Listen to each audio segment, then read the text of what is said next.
Was bedeutet Gott für Christina? Ist es eine unpersönliche Energie oder sowas wie ein liebender Vater? Oder kannst du dazu was sagen? Also Gott, das ist für mich halt die Quelle. Und für mich ist die Quelle kein einzelnes Wesen. Also das ist ja mehr, also das ist vielleicht auch nicht das richtige Wort, aber es ist das große Feld,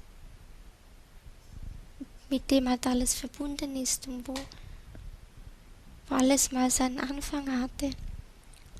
Aber es ist ja noch schwer zu beschreiben, weil wir hier nur 3D-Wörter haben und äh, die Quelle ja eigentlich gar nicht so beschreibbar ist mit unseren Worten. Aber es ist nicht so ein einzelnes Wesen. Also diese Vorstellung von einem einzelnen Wesen, das da ist, das kommt ja so von der Religion her. Und das habe ich eigentlich so in meiner Wahrnehmung nie gesehen, dass die Quelle oder Gott ein einzelnes Wesen ist. Ähm, ja, es gibt schon einzelne Wesen in der geistigen Welt,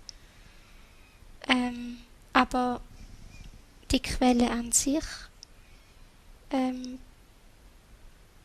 kann ich so in meiner Wahrnehmung nicht wie so als Mensch irgendwie ähm, wahrnehmen oder halt ja so als einzelnes Wesen. Das ist ja keine Macht, die über allem steht und alles entscheidet. Also das kommt ja mehr so von der Religion her.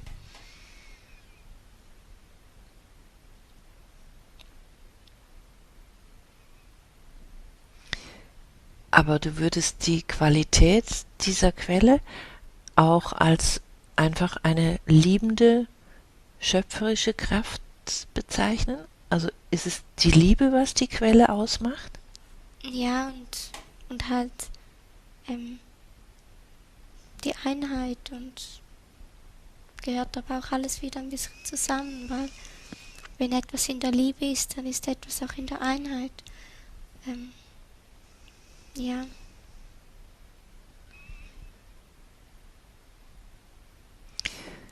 Für viele ist ja Gottesbewusstsein erfahrbar, wenn sie draußen in der Natur sind, wenn sie fühlen, dass diese göttliche Essenz eben wirklich in allem ist. Aber sie ist ja dann auch in dem, was total abgetrennt ist von dieser göttlichen Einheit, oder? halt in dem Sinn, dass alles ähm, Teil von der Schöpfung ist.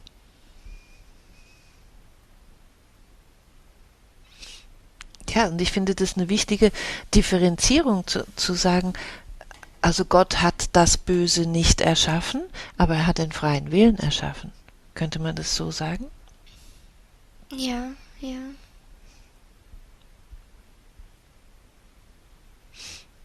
Ja, sehr schön. Hier kommt eine persönliche Frage, wie denn dir deine jetzige Inkarnation auf der Erde gefällt, ob du überrascht bist oder hast du das so erwartet oder ja, wie findest du es hier? Ja, das ist jetzt eine große Frage und eigentlich beantworte ich auch keine persönlichen Fragen. Eigentlich weiß Nicola das, aber ähm, ja, also ich finde, es gibt Dinge, die weiß man, bevor man auf die Erde kommt, aber das sind mehr so ganz so grobe Dinge irgendwie. Und andere Dinge weiß man dann nicht oder das entwickelt sich sogar zuerst, wenn man hier ist.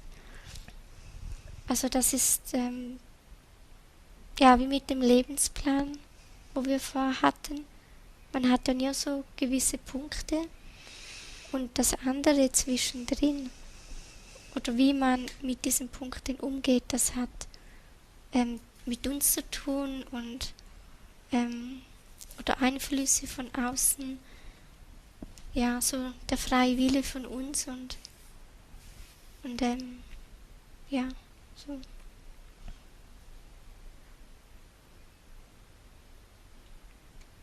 Ja, danke dir, Christina.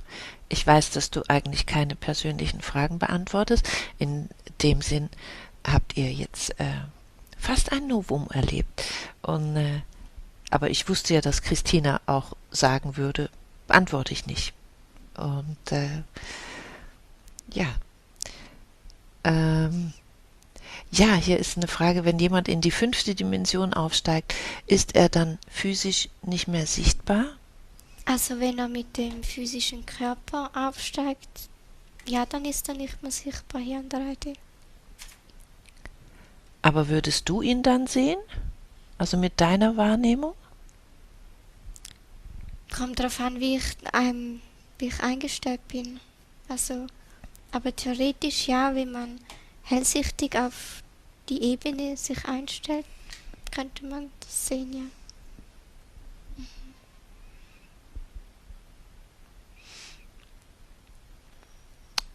Hier die Frage, gibt es in anderen Zivilisationen, die du erwähnst, lineare Zeit, so wie wir sie hier in der Dualität erleben?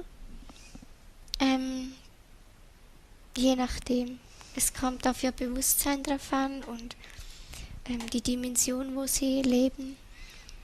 Also für viele ist das ja nicht so, also ist ja das alles ja nicht so getrennt voneinander wie hier bei uns. Also zum Beispiel, wenn sie in der Gegenwart eine Entscheidung treffen, dann sehen sie schon gleichzeitig, was daraus in der Zukunft entsteht und können halt je nachdem auch dann andere Entscheidungen treffen. Also sie sehen dann wie zwei Zeiten gleichzeitig. Ja, so in die Richtung.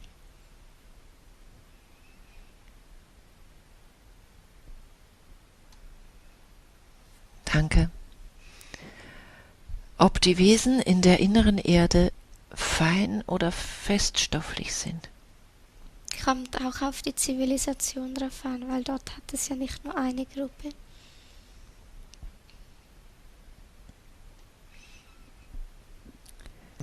Ja, wir wollten euch sagen, wir laden euch herzlichst ein. Kommt in Christinas Community. Es ist wirklich sehr, sehr schön. Es gibt diesen Telegram-Kanal, wo sich die Leute austauschen können, wenn man das möchte, wo ihr euch vernetzen könnt. Es gibt eben einmal im Jahr wir hatten das in Friedrichshafen im September, ein physisches Treffen, wo man sich treffen und vernetzen konnte und wir haben die gemeinsame Meditation, die ist auch immer sehr, sehr kraftvoll und da entsteht natürlich, je mehr wir sind, ein umso schöneres Feld. Und wenn es euch Freude bereitet und es ist auch so schön und wir bekommen ja die Rückmeldungen von euch und dafür immer wieder danke, danke, danke für eure schönen Rückmeldungen. Wie schön es ist, immer wieder diese zu fühlen und zu spüren, wir sind so viele und es gibt ja so viele Gruppierungen wie uns auf der ganzen Welt und deshalb, es ist wichtig, es ist gerade in dieser Zeit wichtig und gibt ganz vielen Halt. Vielen Dank an alle Gäste, die heute dabei sind und natürlich an unsere lieben Dauerfreunde. Und hier gehen wir zur nächsten Frage. Gibt es Frequenzgeräte der unlichten Wesen auf der Erde, die unsere Schwingungsfrequenz angreifen und senken? Und welche Technologie wird da benutzt und hat das WLAN oder 5G darauf einen verstärkenden Effekt? Und nutzen die negativen Wesen unsere irdischen Kanäle so? Ja, also es gibt ja schon Strahlung, die eine Wirkung auf uns haben kann. Und also nicht nur körperlich, sondern auch vom Bewusstsein her. Und da gibt es ja Technologie, die also wo man jetzt offiziell so nicht hat, aber auch das, was wir so in unserem Alltag kennen. Ich weiß jetzt das genaue Patent auch gar nicht mehr, aber es gibt so ein Patent, wo man das nachlesen kann, dass man über, ich weiß nicht mehr, war das WLAN-Verbindung oder irgendwas anderes, aber eines von diesen Dingen, was ganz viele Menschen im Haus haben. Und in dem Patent, da ging es eben darum, dass man Gedanken und Gefühle von den Menschen, die in dem Haus sind, beeinflussen kann. Und man kann ja davon ausgehen, wenn es so ein Patent gibt, dass irgendjemand das wahrscheinlich auch nutzt. Also von dem her gibt es das schon. Aber je stärker ja unser Energiefeld ist, desto mehr sind wir von solchen Dingen auch geschützt. Also es hat ja auch viel damit zu tun, wo haben wir eine Resonanz dazu. Und es haben halt sehr viele Menschen eine Resonanz dazu, weil fast jeder hat irgendwelche Blockaden oder ja, in sich, was dann halt ja wie so ein größeres Eingangstor dafür ist.